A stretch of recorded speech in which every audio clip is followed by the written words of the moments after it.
class, I want to be able to talk about the assessment process or the various stages of the assessment of the vendor risk assessment. Now, we start with vendor selection all the way to the completion. Now, what I want to do is that I want to be able to run you through what happens at each of these phases. Then after we are done, then I'll be able to run up the whole vendor risk. Now, we have actually had a bigger picture of a bigger look of the whole vendor risk assessment phases or vendor risk assessment life cycle. This is just focused on the assessment process. How do we go about the assessment? How is the process like? Then afterwards, we can be able to run up our third-party risk management class.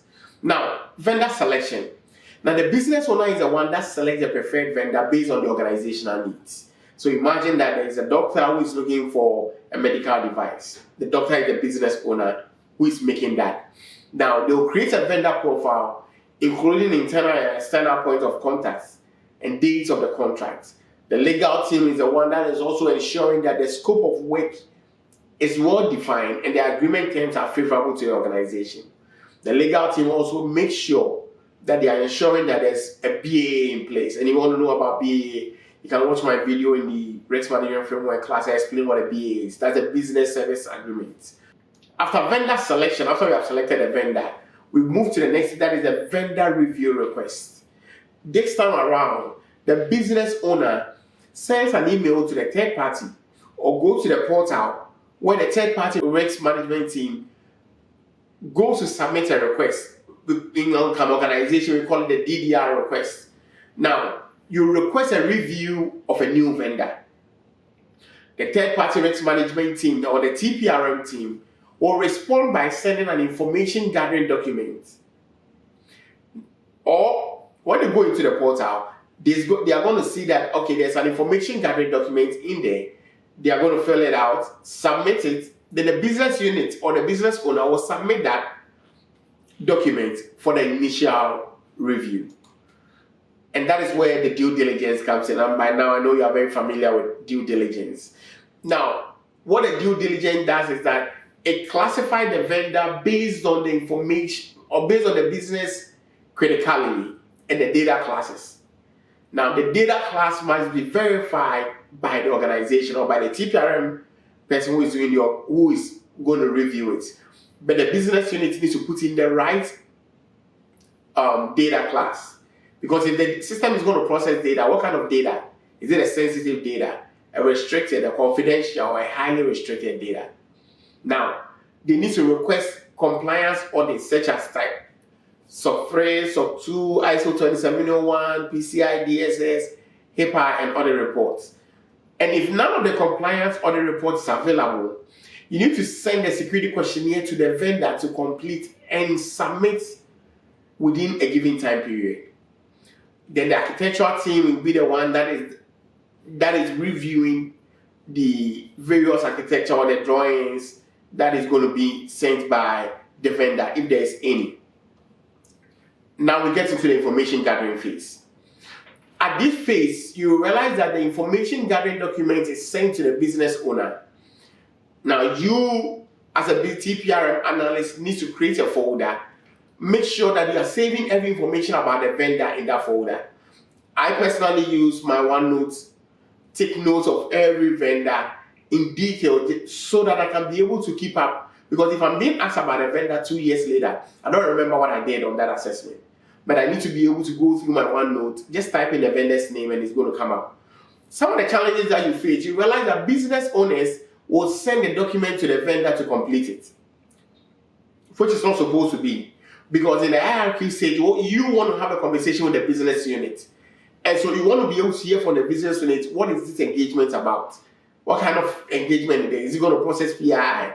But if they do that, they defeat the purpose. And so you need to also do that analysis. Now, you might also submit an incomplete document.